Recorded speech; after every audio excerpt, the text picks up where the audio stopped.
Welcome to Schooling for Spirituality.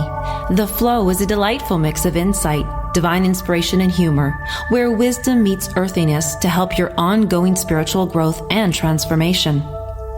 Follow the flow of enlightenment and explore everything spiritual through the deepest self-inquiry, as student Lisa Berry asks master spiritual teacher G.P. Walsh the kinds of questions you would ask an elder, a wise man, or a sage, and receive direct, simple, comprehensive, and deeply human lessons and teachings.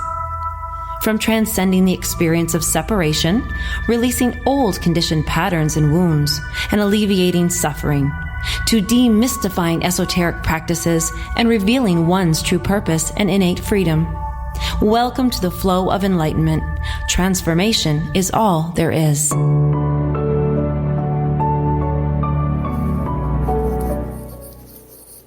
Well, welcome to the Flow of Enlightenment, everybody. Happy February 2021. Hello, GP. Hello, ma'am. Oh, this is February is always a fun month because yes, everybody does relate it to Valentine's Day or Family Day. That came in about 10 years ago, maybe, or something. And as if Hallmark didn't sell enough cards. They thought, oh, we can really cash in on this one. We got some more. Problem with Family Day is you can't sell champagne. You can sell chocolate, but not champagne. So. Yes. Yeah, it works for Hallmark, not for... That was actually the biggest day. In a business I used to have, Moet Hennessy, which makes Chandon and all the champagnes, was a client of mine. And this was a huge day. This was like their Christmas. Yes. Actually, how far in advance did they start their campaign? They started their campaign, I think it was like 9 months in advance. Yeah. Another one of my customers had the Guinness brand, and of course St. Patrick's Day is the Ram Kippur for beer, and they actually have a 15-month cycle. They have two separate teams. Oh my gosh! Wow. 15 months they spend planning for that. They spend hundreds and hundreds. They spend literally billions of dollars on promotion of a beer. That's nuts. A beer. You know what? Let's actually talk about alcohol just for a second, because it does go with our theme. So everybody listening, we've chosen the theme around love is the love game. It really is. And when it talks, sorry, let me back up to everybody here. Yes, we are doing, this is all about the love games and hide and seek. And of course, we do hide, and there's reasons why we hide, and there's reasons, why we're seeking. Because the alcohol thing came up, it is a component of hiding with alcohol, but also a shot of courage. What is this non-duality opinion about alcohol or drugs and things like that? But yes, alcohol and champagne and celebration. How does that fit into this? Well, they have a cultural meaning, right? Mm-hmm. And if somebody brought alcohol up, created it just recently, right? And I mean, it would never pass any safety test. It's been grandfathered. It's been more than grandfathered. I mean, they talk about it in the Bible. Noah was drunk. What? Yeah, no. How do you know that? At the time. It's in there. He talked about it. He got really drunk one night, and both his daughters slept with him and have babies. I mean, the Bible's such an interesting... I know. These are the people that we're supposed to, idealize and worship. Okay, anyway. Alcohol has just become so intertwined and associated with, if you're sad, you drink. If you're happy, you drink. You go to a funeral, you drink. You go to a wedding, you drink. Yeah, it is... It's just kind of, of course, 10,000 years ago, right? It was just a celebration because people didn't do that all the time. They were working their asses off too much, right? Right. In the fields and the like. So it was it truly was something that was unique for the moment, right? This celebration thing, like a carnival or something like that. But now in our modern world, just like everything else, we have so much access to it. It's so easy to abuse it, and there's always been abuse of it if you had access to it. There's always been alcoholic aristocracy, because they could get any time they want. Right. Right? And it is, it's the second most addictive substance on the planet. Is that after sugar? Only heroin is more addictive than alcohol. It just doesn't have the severe withdrawal that heroin does. And it's so ingrained in our culture that we don't even think about it. And are we hiding when we're drinking? Yeah, of course we're hiding. We're not seeking. We're hiding. Of course. It's a way in which we try to manipulate our feelings and to try to feel better about ourselves. The happy person doesn't feel the impulse to drink. I mean, why? Yes. If I'm happy, why in the world would I be altering my state? Right. Yeah, because you'd be seeking for something else. So if you're you're seeking. If I'm content, I'm not seeking, and I'm not hiding. Which is, of course, also leaves me open to genuine experiences. To keep it back on the subject. Yeah. It got associated champagne with celebration, right? So it's champagne with St. Valentine's Day, right? Or who's the guy that wrote liquor is quicker, or candy is dandy but liquor is quicker? Yeah. Oh, who wrote that? I don't know. I forgot the guy's name. The guy who wrote like Jungle Book or something like that. Yeah, it's very.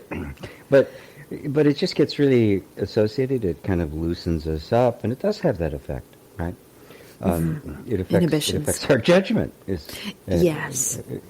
Is what it does. And I don't want to turn this into a show about. No, I'm grabbing all the good words. Don't worry. Everybody go and burn your wine cellar down. The affecting of judgment is really important, though, because it affects our judgment of ourselves, even so that it allows us to falsely accept who we are a little bit more, or it allows us to be more judgmental of ourselves, that we go back into hiding. And this is a big risk. This love game, this hide and seek game is really a big thing. Judgment and rejection, I think was what you named it. Yes, that's what it's all about. We're afraid of being judged. We're afraid of being rejected. And if we, you take any kind of substance that kind of dulls that, we will have a shot of courage, right? Yeah. Because you're not as self-critical. You're not as editing yourself as much.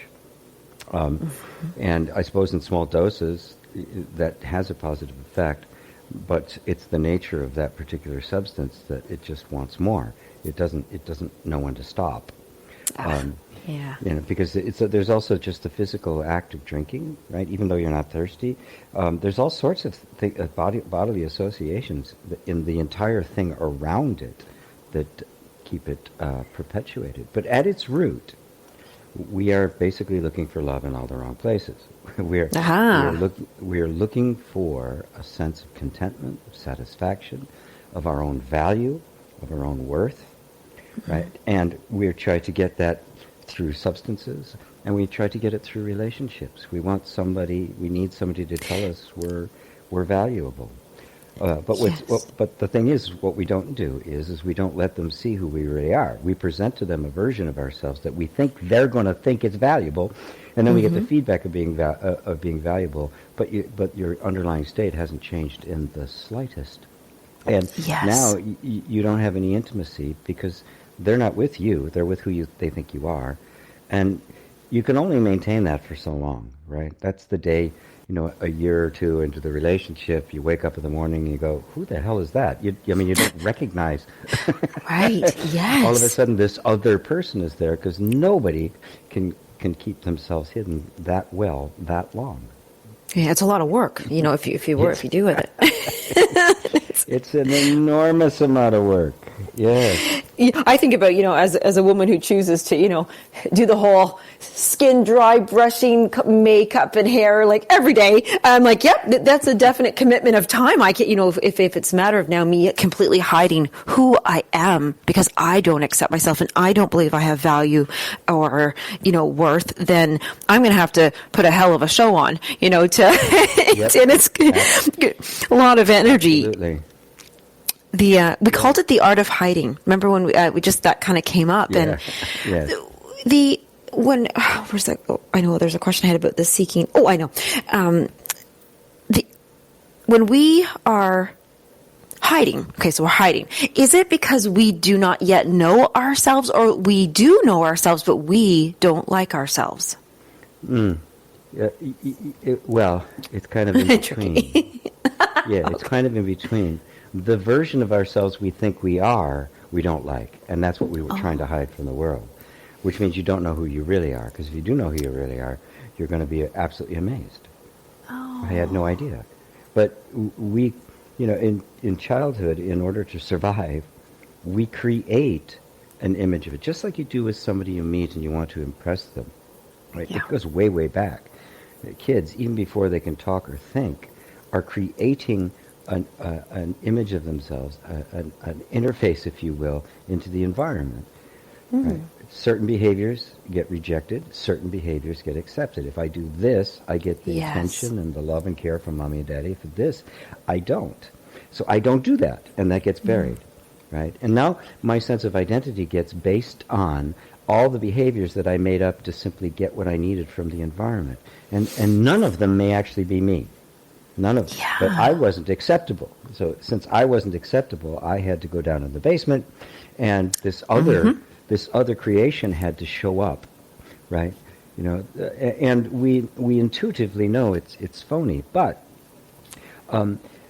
the reality of us, the real you, right, which earned rejection.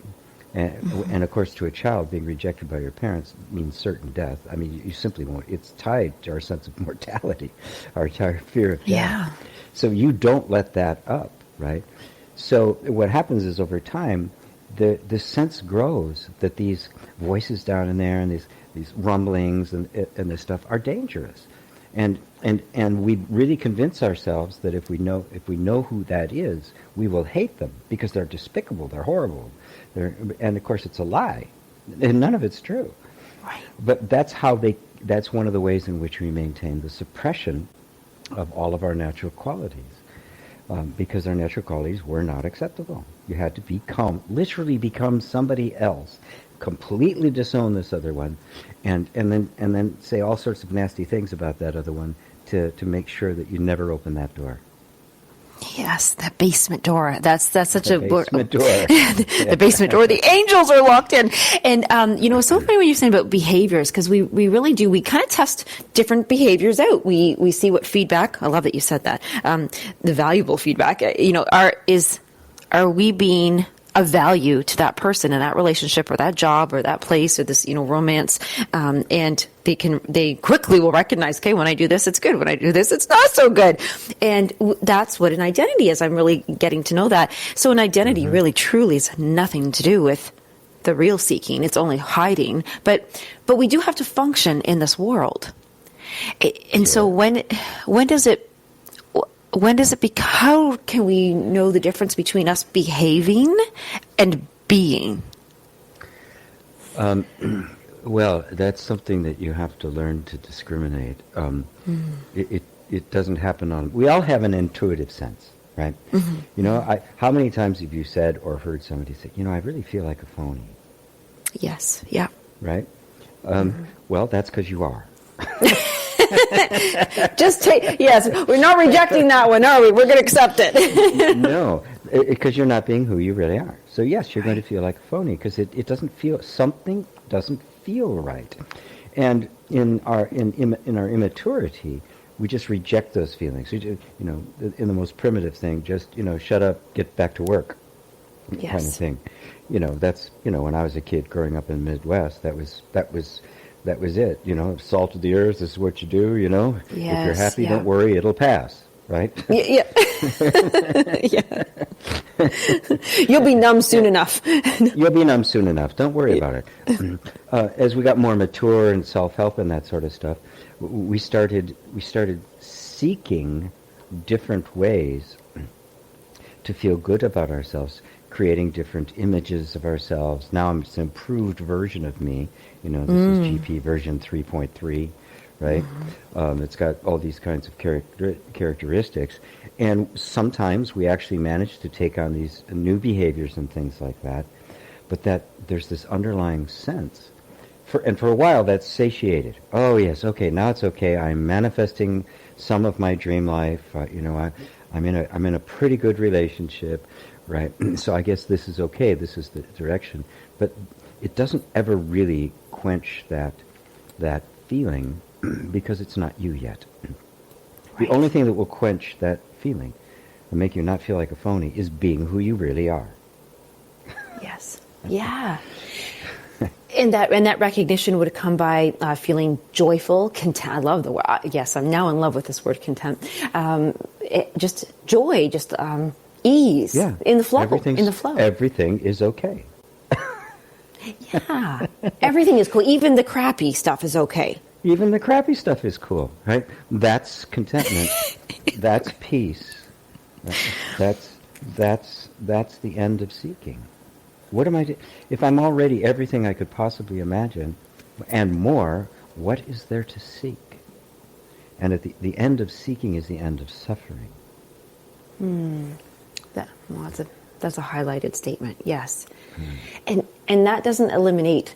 I know we have commercials in a minute, but that doesn't eliminate us from setting goals. Like we still achievement can be done by our true selves and not only by an identity. Is that right? Okay. Well, it's more likely to be achieved by your true self because it's not limited. Our false sense of identity is very limited and constricted. And so it doesn't have access to the full resources that may be necessary for you to attain anything. Right? Because it's showing up as less than who you actually are. So you're going to reach for a tool and it's not going to be there. Right? Yeah. Okay, that was actually really beautiful. I know we'll sneak away to commercial, but I just want to go with that one. You are more likely to achieve your goals by being your true self. I love that. Oh, GP, that was wonderful. Okay, so we'll sneak away and come back to hide and seek the games that we play.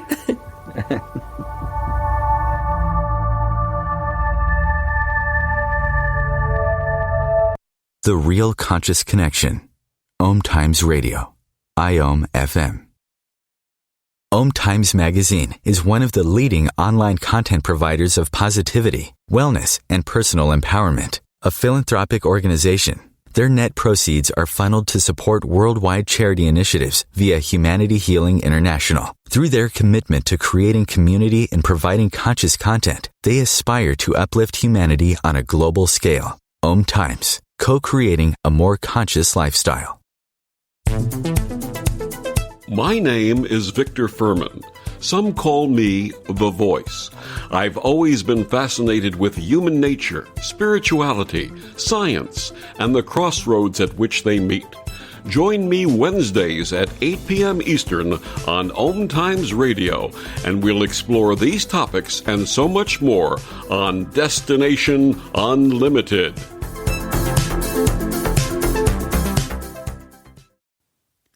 Touch, move, and inspire.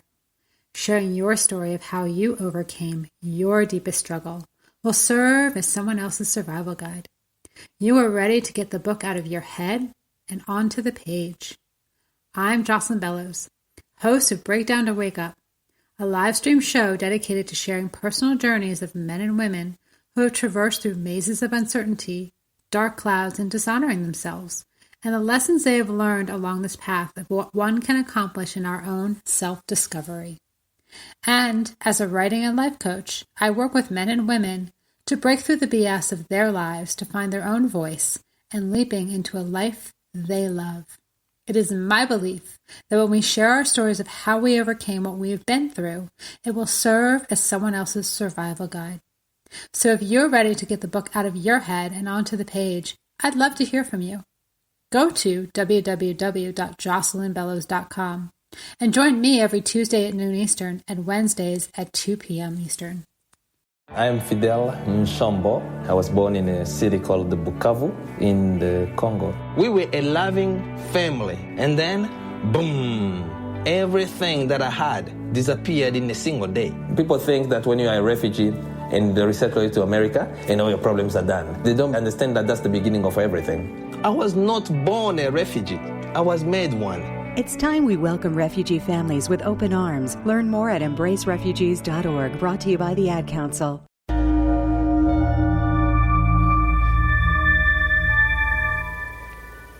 We are having fun, not a game fun, but fun. Oh, flow of enlightenment here, you guys. Thanks so much for tuning in. This is a call-in show. So if you're listening, you're like, oh gosh, I just have this one question, or I'd want to hear what GP would say about this. Please call in. The number is 202-570-7057. That's the first time I knew that off by heart. And, or you can always, write the question into us. And I haven't said this for a while, but I believe it's questions with an S, questions at gpwalsh.com. Is it with an S, GP? That's correct. Yes. You got it. Yes, because you guys can ask more than... Yay! and the questions really, it's just like where my questions are coming from. Just because just before the commercial, to come up with that statement, like we are more likely to achieve our goals by being our true selves as opposed to being someone we're not, made me really think about this whole rejection thing. And, I was thinking of the word incapable, and we often think we're incapable of doing something for then all the other reasons. I'm too fat, old, stupid, ugly, weird, blah, blah, blah. But it's incapable. Like I can't do that. And it's so funny because one of my clients the other day was sharing her fear of rejection. Like I don't use big fancy words. Everybody's going to think I'm stupid. I was like, did you see my Facebook Live yesterday? I got so excited at one point that I poked myself in the eye because I fluttered around so much. I said, and you just can't go wrong. Like you being yourself. But can you? But then why is the world filled with people who are so afraid to be themselves? Well, for that very reason. We've all been traumatized. It is the fundamental trauma that we all suffer, and it is a trauma. It is a deep emotional and psychological trauma. When you're not allowed to,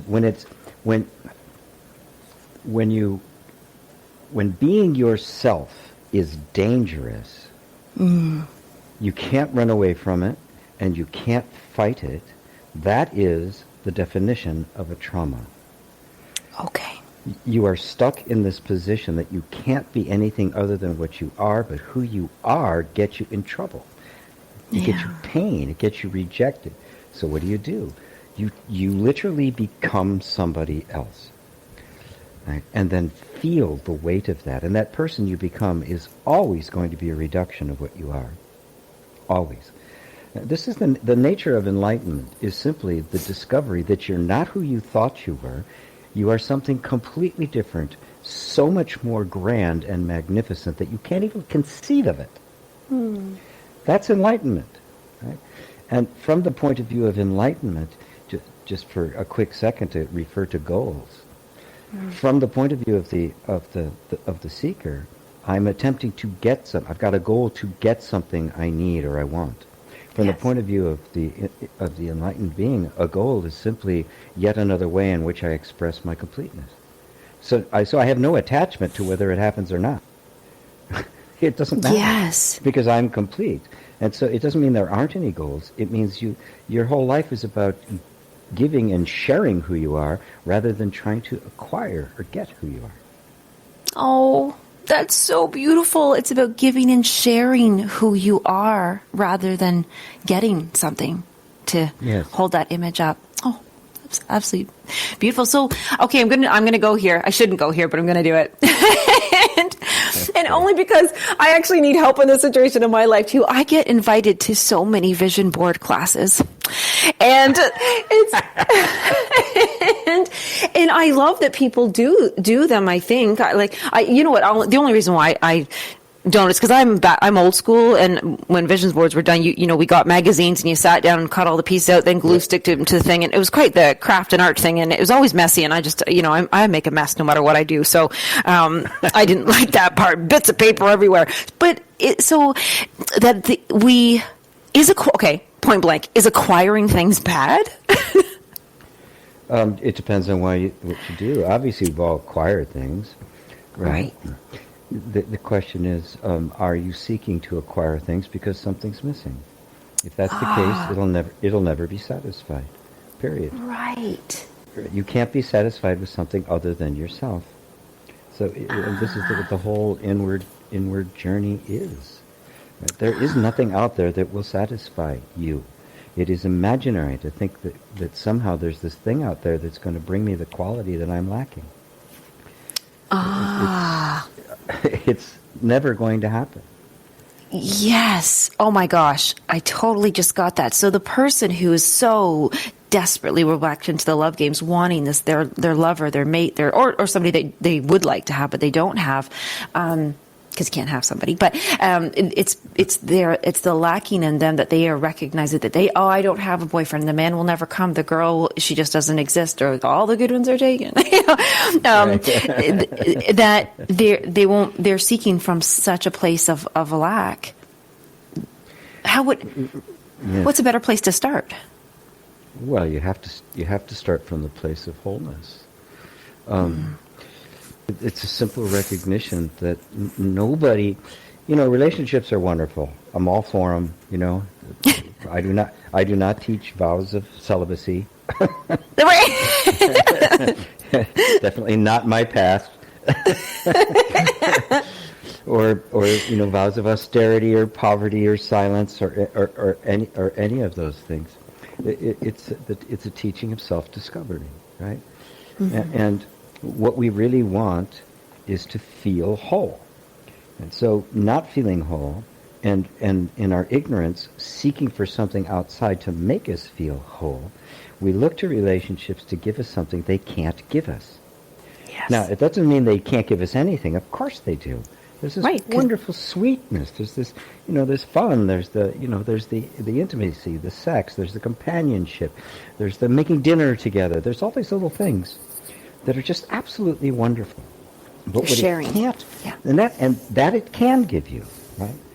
But of course, like anything else that is given to you, it's also going to go away. Nothing in the world is permanent, right? You can't hold on to it. Right? But what it cannot give you is a sense of your own worth, a sense of your inherent value. If my sense of self and my sense of completeness is dependent on the presence or absence of someone else, I am a slave to that. Mm-hmm. Yes. Because I will spend my life seeking. I mean, we all spend our lives seeking the sense of being loved, valued, cared for, safe, right? But in our ignorance, we think it lies in some kind of circumstance or condition or relationship or state of mind, or even enlightenment is an expression of seeking something outside of ourselves. Yes. Yeah. Do I have you there? I'm here. Oh, good. Okay, because from seeking something else, it's so interesting. I have to say, I was a really lucky girl. My parents were so kind to me, as even before I started dating or anything, and they said, you always remember you are a whole person. Nobody completes you. Nobody is your better half or other half. You are a complete whole, and you will meet with many other complete wholes, and you'll just share that time. And that was one of the best, beautiful things that they taught me. And I remember that because but I think I was still immature because I still would, somebody would lovingly say to me, "Oh, you complete me." I'm like, "Don't you ever say that. You are a whole," and I'm a monster, like a teachable in here. But I can see that. And it's funny. I was thinking about how we started talking about with Hallmark and the marketing things. Isn't it interesting how Valentine's Day has a heart with an arrow through it, dividing it almost? Like, hey, subliminal messaging here. Yes, Cupid's arrow has gotten quite a different character over the years. Yes, and for a lot of people say, okay, I don't need anyone then. Right. And kind of take this very stoic approach, which is, of course, just flip-flopping to the opposite side. Of course you need people. Yes. Right? You know, I needed you to do this show. We needed Christopher and Liliana and the whole OMTimes network. We needed that, or there's going to be no show. Right, yes. So we do have these needs, but they're relative. It's mistaking the relative transient needs that we all have, our interdependence, our need to work together about things, and our love of working together with others. We mistake that for the love of self, the true understanding of your own self and its inherent wholeness. You get a very different picture when you have a bunch of wholes together than when you have a bunch of halves together. Yes, you do. There's space, actually, if you think about it, because, you put a whole bunch of holes, circles there. There's some space, at least, between the two, and not just smashed together with, 90-degree angles. But the need to work together, that really helps me and people, I think, to see how you're no longer hiding. Because when you can transparently, or I guess the word is to say to somebody else, yes, I need you, and I love that I need you, but I don't need you in a codependent way. I need you to experience. There's a very different need between interdependence and needing and neediness. And the neediness is always trying to get something you can't get. That's where it comes from. Yes. And that would make another person feel like, if I can only go off my own experience here, is that whenever I would hear any man say to me, I need you, I think, oh gosh, I'm going to fail then, because if you think you need me now, I already know that I can't give you everything or anything. So I'm already failing. Just by you telling me you need me, I'm failing. That's right. So move on. Yeah. To the curb. Well, and failing is, again, a judgment. So we come back to that hiding and seeking and the game of risk in romance. Yes. Do we actually, when we think about failing, that's separation? That'd be. Well, yeah, failing is, anytime I try to get something, I don't get it, we call it a failure. Yeah. The fact of the matter is if you're looking for something in a place where it isn't, and you don't find it, that's not a failure. That's right. The problem is you think it's supposed to be there, and so you just keep looking. I keep going back to the empty filing cabinet looking for an answer, and it's still empty. Yes. It's not there, right?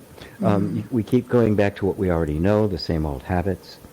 There's a great story of a guy walking down the streets on a dark night, and he notices there's a guy obviously looking for something under the streetlight. He walks over to him and says, you look like you're missing something. You lose something? He says, yeah, I lost my keys. And the guy says, well, let me help you find them. So the two of them are now walking around there, and after about 10, 15 minutes, he says to him, we've looked everywhere here. Are you sure you lost your keys here? He says, Oh no, I didn't lose them here. I lost them over there, but it's dark over there. There's no light over there.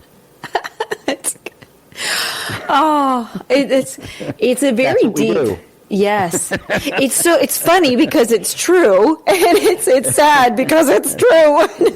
Yes. I do have a. You know what? I am going to put a question here for somebody. Other people that have said this to me a lot, and I can squeeze this in before commercial. There are many people who feel such failure in the realm of love and romance and stuff because of divorce. I've heard many a woman and my friends have said, yes. I feel like I've failed because I'm not a wife anymore. I'm divorced. I failed. And why couldn't I be enough for them? Or I didn't do my thing. Like that's a really heavy thing. Can you speak on that? Oh, it is very, very heavy. And it's just kind of the way, our tendency to just want to blame ourselves, everything. It must be my fault. I mean, World War II, I wasn't born yet, but I'm sure it was my fault. This is kind of the way we're all taught to think, especially in our culture in the West, where it was all you're doing. And in a capitalistic culture, everything is your fault, right? If you're not wealthy, it's your own fault. There's never any kind of indictment of the system as a whole. And so people kind of get this sense, and we just take this very limited view, right? That, well, it was me. If I'd only done this, but these are just the ways in which we avoid feeling the grief of the loss. The fact of the matter is, it was a dynamic. And yes, there are things you could have done. There are things that he could have done. But you didn't know any better, right? So what if you knew it, you would have done it, right? And then there's just, in some cases, people just grow in opposite directions. What I found is the only thing that can keep a relationship together for the long term is if people have don't expect the same person to show up today that showed up yesterday. Yes. So that you will give them permission to grow, and at every moment you are constantly reassessing whether or not you're actually supporting each other, and not just in finding this kind of wonderful love, but in creating an environment where you both can liberate yourself from all your traumatic in the past and become free.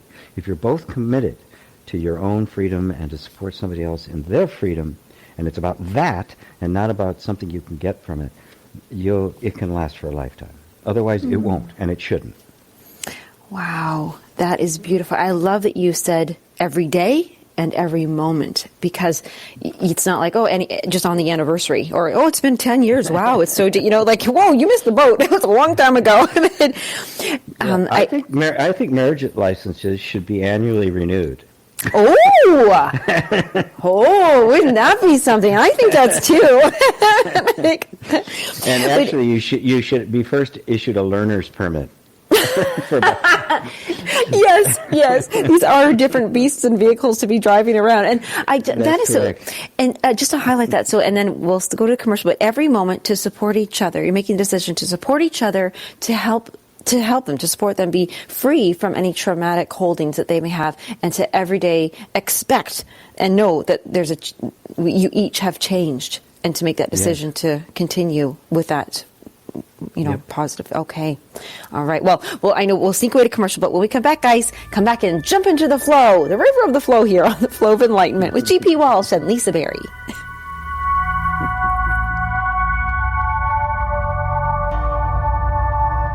Conscious media for conscious minds. OMTimes. Ascending Hearts is no ordinary dating site, but a spiritual dating site with a purpose, to link you with your soulmate. We engineer the serendipity so you can trust that you will attune with someone that has the same matching vibration as you. Ascending Hearts, the conscious dating site for the spiritually aware. Try Ascending Hearts for free. AscendingHearts.com.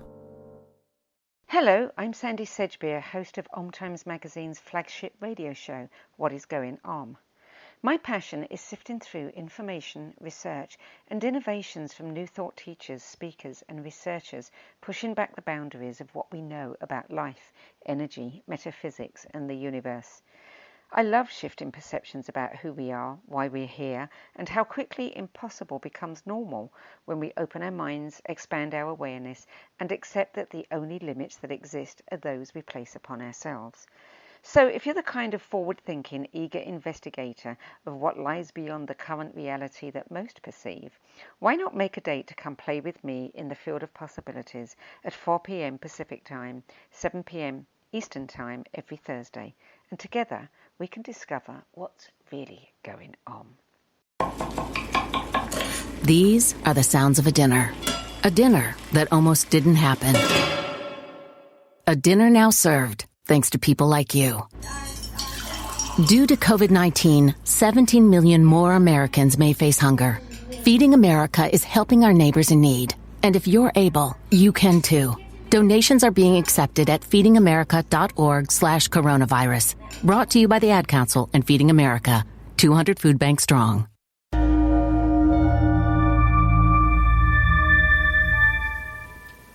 All right.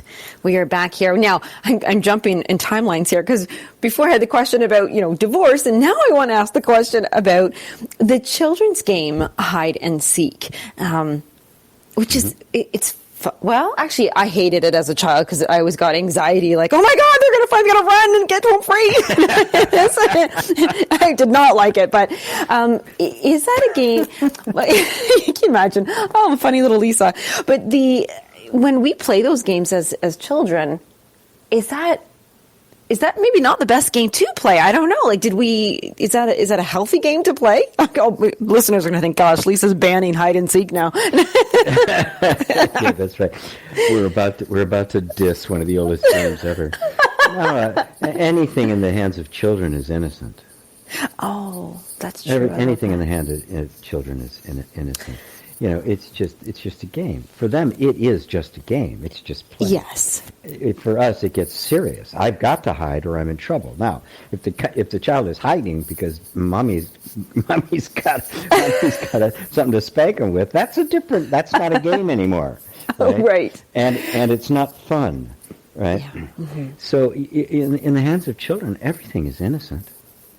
Yes, that is so true because they know that they're safe. They do know that, okay, game's over. Or, let's switch. You're the bad guy now. I'm the good guy. Yep.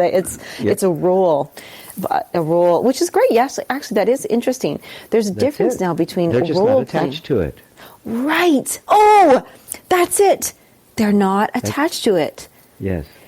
And they try on different identities and different people, but they're not attached to it. At some point, we're forced by our culture to become somebody and then be that person.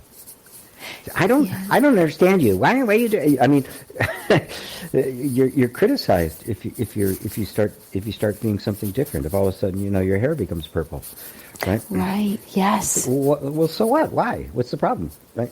Well, you're supposed to be somebody, and we do, and we get that's the nature of identity, and we get stuck there. Children aren't stuck there. They just put it on, take it off, right? Yeah, I'm a superhero. Now I'm a doctor. Now I'm a frogman, right? Yeah. Oh, these are fun. Do you think adults should play more? Maybe we should actually do. Would that help us? Good God. Oh, good God. Are you kidding?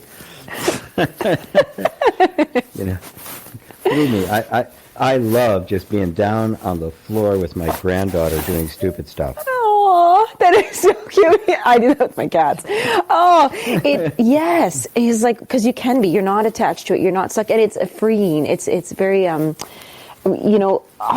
remember... I'm a pink girl. I love pink. I used to always paint my nails pink since 2015. And it became an identity thing. And then I cut myself, and I couldn't use my one hand, for months. And I thought, I'm doing a terrible job at painting these nails. I'm just not going to. And for a long time, not only did I do it, but other people said, oh, where's your pink nails? Well, you can't just go out like bare naked nails and stuff. And so I felt naked without that. I was attached to that identity. So on purpose, now I just do when I want to do it. But it's so interesting that I like that you shared that. That's when we are doing the hiding and the seeking. It's whether we're attached to it and stuck. Stuck is a big thing. Well, stuck is it. Stuck is the whole of it. Stuck is suffering. That's why we suffer, because we are stuck in an identity which does not give us full access to ourselves. And the Sanskrit word for suffering, that's translated in Buddhist in English as suffering, is the word dukkha. And dukkha refers to the hub of a wheel that's gotten out of true, so the wheel can't turn. It's stuck. That's suffering. Oh. If I think I am this, right? Yeah. I'm stuck in that. Now, the moment I am this, I now have a point of view at which I'm judging everything else. This is right, this is wrong. This should be here, this shouldn't be here. And I'm now in that. And if I don't get out of that, I won't have access to myself. I will make enemies. I create conflict. This is right, that's wrong. I'm right, you're wrong. Judgment, all of that comes out of being stuck as somebody you're actually not. Right. And you can watch it. The children don't have that problem as they flow from one to another. But then you can watch the angst of teenagers trying to find an identity that's going to be functional into adulthood and trying to hold on to it. They're trying to solidify themselves into an identity. And you can see the amount of angst and pain it causes them. Yes, they want to be somebody. They want to be somebody. Yeah. Yes. Yes. Yes. I want to be nobody. Yeah. Okay, that's the T-shirt. That's the T-shirt, GP. That I want to be nobody. What do you want to be when you grow up? Nobody. Nobody. Just don't do it. Yeah. Yes. Exactly. Yes. You actually do you have something that's written that? It's something similar to that. One of your pieces. Oh, just allow it. Oh, just allow it. That's right. I knew somewhere there. Yes. Instead of do it, just allow it. Yeah. Yes. I have to take this opportunity to invite everybody over to the website, which is easy. It's gpwalsh.com, because there's so many courses, like free courses, intro courses, paid courses. You could spend like a lifetime with GP literally on there. I listen to so much of your stuff, GP, that sometimes you and I actually won't be talking, but I think that we have. And so that when I realize it's been a couple days, I'm like, oh yeah, I've had 5 hours of you. But so because to get unstuck, it's really, to me, what I'm feeling like is to get unstuck, to get out of this place is it's unprogramming and recognizing all the conditions that are layered upon us and dropping them. And it takes time. And that they're not you. And that they're not me. Yeah. They're learned behaviors that you've conformed yourself with and then identified with. And the word identify simply means to make identical with. Oh. So I become this behavior. I think this is me. Oh, this is what I'm like. I'm always like that. You know, I have to have pink nails. If no pink nails, I'm naked. Got it? Where's my pink nails? Right? And where did that come from? It's arbitrary. Yes. Yeah. It's completely arbitrary. Right? Yeah. Then you get used to it. You get identify. You make yourself identical with it, and it's like part of me is lost if this thing goes away. But guess what? Everything goes away. Yes. Your looks are going to fade, right? Your wit is going to slow down. You know, it's going to be a little bit harder to lose the paunch, and eventually the body itself is going to fall away, right? Right. You can't hold on to it, right? So does that mean you go away? Well, that's what people are afraid of. That's the fear of death is. That somehow I'm going to go away because I'm the body. You're not the body. You're not the conditioning. You're not the nervous system. You're none of these things. You're the infinite energy that animates it, but is not stuck with it. Ooh, that's a nice thing. I like that. You're the infinite energy that animates it. I'm glad you went with the with dying. That was good, actually, because thanks, GP, for going right to death. Can always rely on you for the upper. Yeah. Yes. Yeah. Well, and speaking of up, that's actually good too, because right now, what I think this would be helpful, and a question that I know would come up is some people are really they love living so much. They have so much appreciation and enjoyment in their life, but now they're looking at the world thinking it's changed, it's gone, people are ruining it. It's what's it called? Armageddon. What's it called? Armageddon. Yeah. Yes, couldn't get my syllables in the right place there. Armageddon. And they have this sadness and fear almost of it going away and ending while their body is still here. They're going to witness the world leaving. And where's a good place for someone to start there? Well, first off, the word Armageddon means rendezvous. Oh. Yeah. It's a rendezvous with something. What is it? What's the end of the world? Well, it's the end of your world. It's the end of the world as you believe it to be. Yes, that's going to happen. Is the world going anywhere? No. No. Okay. Right. But what we think the world is, our ideas about the world, our conceptual world that we've built, that's got to collapse because it's bullshit. It's not true. We made it up. Right. We're living in a world that we ourselves have created, and we keep telling ourselves, "Oh, this is the way it is." No, it isn't. It's the way we made it. Which means we can make something else anytime we want, right? But of course, if I'm in a position of power, right, and in the world I've made, I'm kind of sitting on top. Well, Yes. I'm going to try to convince you that this is the way it's supposed to be. Right. Yes. Yeah. Sitting on top of the world. Yeah, that's right. And so I have a vested interest in things remaining the same, and therein lies the conflict. We don't want to admit that we've made this whole thing up.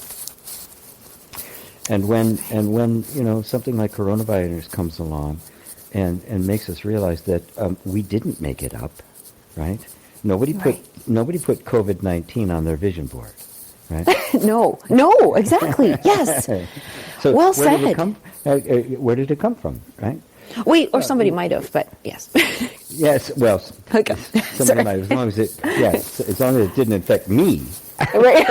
That's right. Keep that away. It's actually on my vision board. It's my vision board for you. Yeah, that went to a lover's quarrel there. There we go. Revenge. Yeah, revenge. Yeah. I have a vision board. It's a revenge board. Oh my gosh, this is horrible. Okay. Nobody's liking us for Valentine's Day. Yeah, it's true. I want roses and champagne and chocolate. No, you got this. Sorry. Oh, but you're right. Yeah, it's the way we made it. So we are making our world the way we want it. And yes. But it's not true. And we're making the world the way we want it without knowing who we are. How in the world are you going to make a world that works when you're making it from a point of view that is completely fallacious?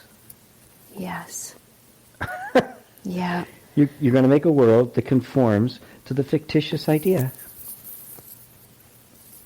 And you wonder why it doesn't work. Because, you're going to create this world, think it aligns with who you think you are, but you don't know who you are. So suddenly you created the world, but you're like, I didn't really grab the blue shoes. I grabbed the white shoes. Yeah, or something. Right. I shouldn't. Yeah. Oh, I must have done it wrong, and then set out to try to remake it, to make it. I mean, still the essential ignorance remains. And how in the world can you possibly make something satisfying if you don't know who you are? Yeah.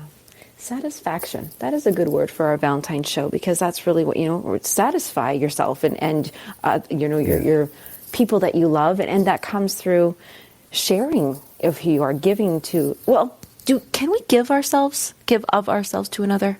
Or is that? Well, that's all we ever do. Oh. That's all we ever do. What else have I got to share? Right? What, my car?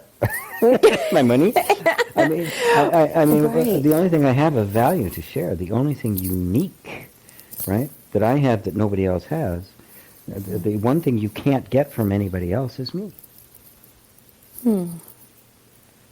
Everything else, anything I've acquired, any possession I've got, anybody can give you that. Anybody can give you what they have. And since we all have very similar stuff, so what? Yeah, we're humans.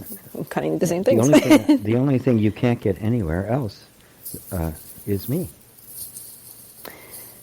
Yes, and I can't believe I'm going to relate. Yes, and I'm relating this to animals because I have to. It won't be just cats. Of course you will. But it goes because I have two cats. They're different cats, but they're still cats. They can only offer me literally the same thing cats offer, but yet they're each so unique that I get a different thing from each one of them because of who they are, their imprint. That's the enjoyment of it, is their uniqueness, right? The uniqueness of them, the individuality of them, shining through the catness, right? That's why the robot cat is not going to be interesting. It's going to imitate all the behaviors, but there'll be nothing other than imitated behaviors. It won't be satisfied because there'll be nobody there. It is this specialness that shines through the sameness that makes it so precious. Okay, that was absolutely beautiful. That was perfect because right now I'm going to give everybody homework from Om School here. I've never looked at uniqueness so beautifully before, so thank you, GP. I would like everybody to imagine a robot version of you right now. Just imagine what and there would be something missing. That if you are questioning right now, why am I so unique? What's so special about me? I'm just like, there's not this. Then do that exercise. Create in your mind, imagine the robot you, and you'll feel the difference. Oh my gosh, GP, that's really fun. Yes, you'll discover you in the midst of it. Because you are a robot you. That is what the conditioning of the nervous system is. I refer to it as the robot. There's nobody there. Oh. It is just a bunch of patterns. You are not there. And if you liberate, you will begin to shine through all of those conditioned patterns, and something very unique will emerge. And that's where the satisfaction lies. That's where the sweetness lies. That's where the you-ness that can't be compared to the incomparable one without a second, right? Which makes you more valuable. Absolutely, it's the textbook definition of rare, one of a kind. Ah, yes. And that's the end of our self-hatred. That's the end of the lack of self-esteem. I mean, yes, as long as I'm comparing myself to somebody else, I'm going to come up short. Right? Yes. But when there's nobody else to compare to, well, how do I come up short? I mean, this is it. This is it. Yeah, that is beautiful. Oh, you know what, everybody? I think that's a great. I love that romance part of the show that we just shared with everybody. I feel like I already just love myself more. I don't even know why, but thank you, and I hope that the listeners do too. Please come on over to gpwalsh.com, because we are also going to be putting up the list of our next 6 shows, because we're going to roll them out. We now know what our listeners are needing and would like from us. So please write to us, questions at gpwalsh.com. Also, go to the site because you can download the free ebook right now, Angels in the Basement. So thank you so much, GP. We'll do it again next week. Let's do it again, Lisa. Okay. All right, cool. Invitation accepted. Okay, guys, we will. Until next week. Bye, everyone.